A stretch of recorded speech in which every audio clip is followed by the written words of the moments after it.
your attention, for example, is mediated by unconscious forces. And you know that perfectly well. And this is another Freudian observation.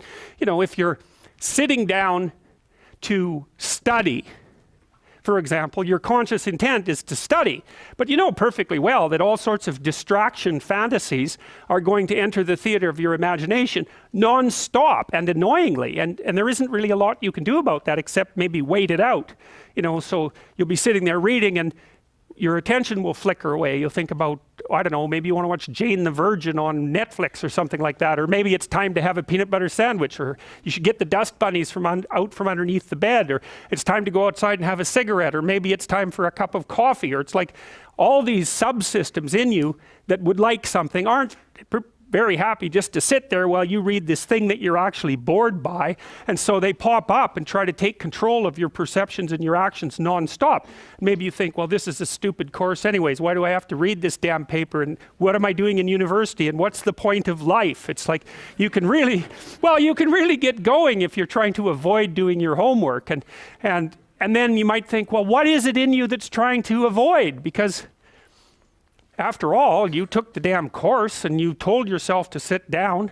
Why don't you listen? Well, because you're a mess. That's basically why. You haven't got control over yourself at all. And no more than I have control over this laptop. Okay, so there's the memory function of the unconscious, and there's the dissolutive function. That's an interesting one. The unconscious contains habits, once voluntary, now automatized, and dissociated elements of the personality, which may lead a parasitic existence. That's an interesting one. I would relate that more to procedural memory. You know, so what you've done is practice certain habits, whatever they might be. Let's call them bad habits. And you like those things to get under control, but you can't. So maybe when you're speaking, for example, you use like and you know, and you say a lot.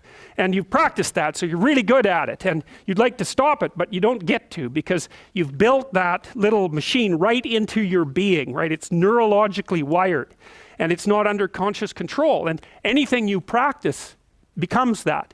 It becomes part of you, and that's another element of the unconscious, a different part.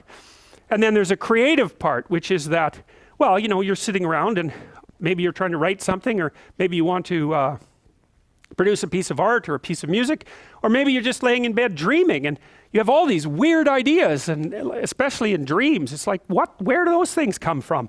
And even more strange, one of the things that's really weird about dreams, and almost impossibly weird, is that you're an observer in the dream. It's like a dream is something that happens to you.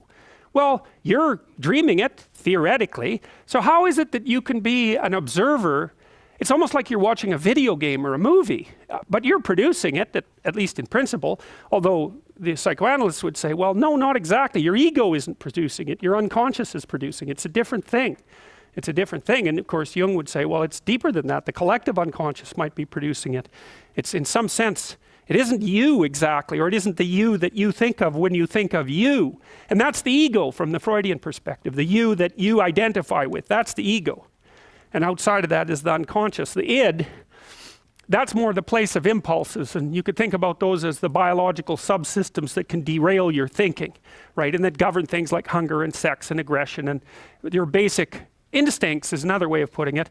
And it's a reasonable way of thinking about it, because these are subsystems that you share with animals. You share them certainly with mammals. You share most of them with reptiles. You share a lot of them with amphibians, and even going all the way down to crustaceans. There's commonality, for example, in the dominance hierarchy circuits. And so these are very, very old things. And the idea that you're in control of them is, well, you're not exactly in control of them.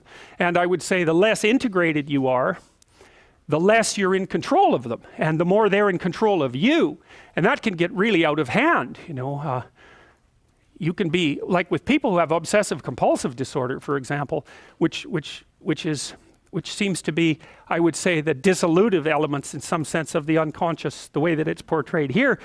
Poor people with obsessive compulsive disorder, they can spend half their time doing things that they can't really control, and they have very strong impulses to do them, and it's very hard on them to block them. You know, they'll almost panic if those things are blocked. And then you have people with Tourette's syndrome, you know, that they'll be doing all sorts of weird dances and spouting off obscenities, and and imitating people without being able to control it, and sometimes a little bit of antipsychotic medication can dampen that down, but it's as if there are these autonomous semi-spirits inside of them that grip control over their behavior and make them do things. And you know, you find that to some degree in your own life, because maybe you've become very attracted to someone, even maybe you don't want to be attracted to the person, and then you find yourself, you know, texting them when you know perfectly well that you should be going to bed, and you know, you're in a grip of something, and you can't control it, and that's all part of the unconscious and all part of what Freud was studying.